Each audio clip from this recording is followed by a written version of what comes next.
3, 2, 1. Cheers. Hold on. Welcome back to the channel. In today's video, we are making the perfect Valentine's Day either breakfast or just treat, which is red velvet cinnamon rolls. I'm so excited because this recipe is really simple, really easy to make, and I know that you'll enjoy it just as much as me and my family enjoyed it. Make sure you check out the description box where I will link the full recipe and all the ingredients you need to recreate this recipe at home. In my stand mixer bowl, I am going to combine my milk, sugar, butter, salt, yeast, and my food coloring. I'm then going to mix that and combine everything.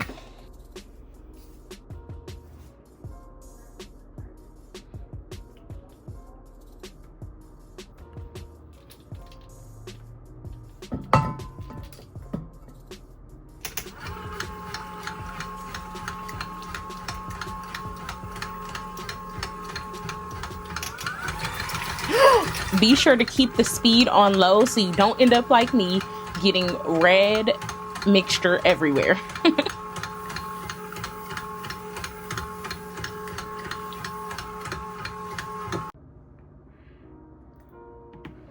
Go ahead and add in your eggs and your sour cream and mix again.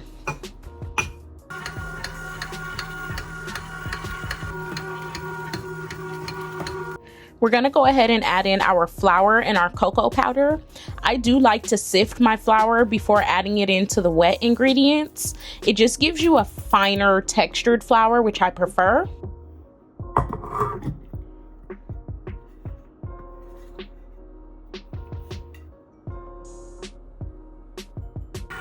After you add your flour and your cocoa powder, you're going to turn back on the stand mixer with the dough hook attached and let it run for about 5 minutes until it forms a dough.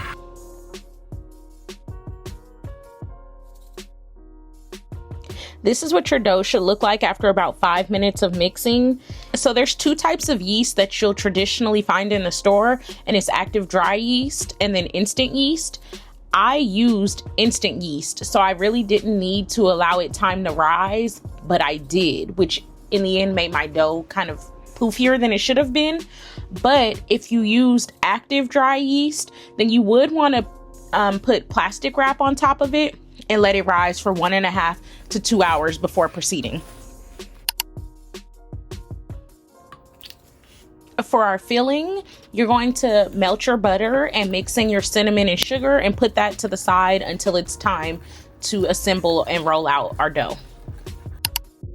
We're also going to put together our cream cheese icing. I'm going to continue to use my stand mixer, but you can also use a hand mixer at this point if you like. We're going to add in our cream cheese and our butter and beat them until well combined, and then slowly adding your powdered sugar, your vanilla, and your milk.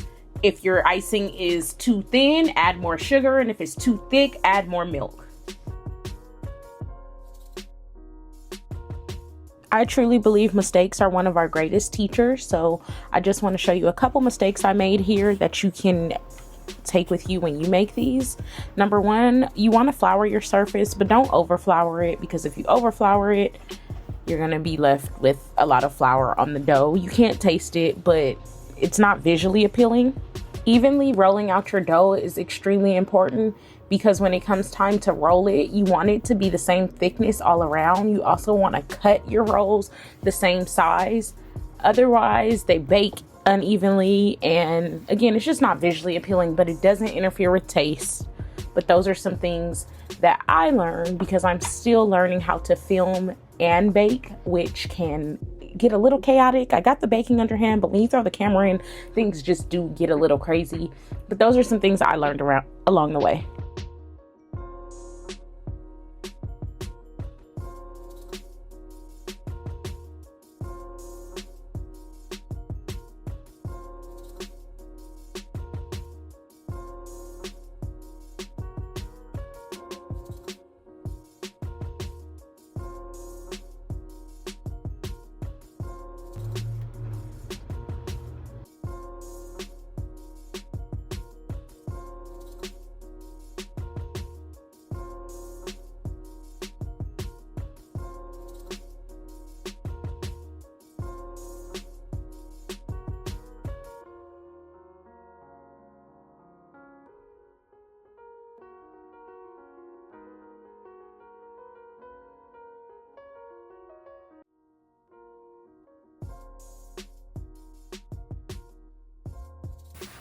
All right, friends, our cinnamon rolls are out of the oven, and we're gonna go ahead and ice them with that homemade cream cheese icing that we made earlier.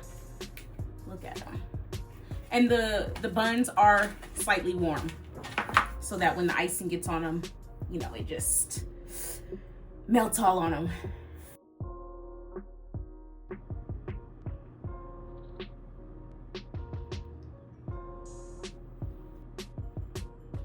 All right, y'all, we have iced our cinnamon rolls to perfection. They look amazing. They smell even better. But it wouldn't be a recipe video if I didn't go ahead and try one on camera for you guys. So let's do that. Cinnamon roll. And I'm excited to bite it. 3, 2, 1, cheers.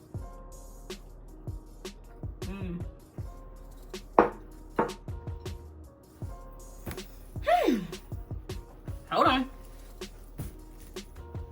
Later.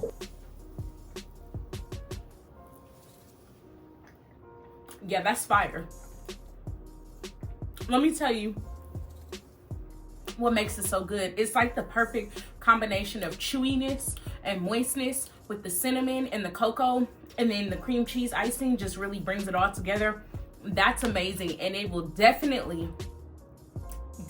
be on repeat, especially for Christmas and Valentine's Day in my house.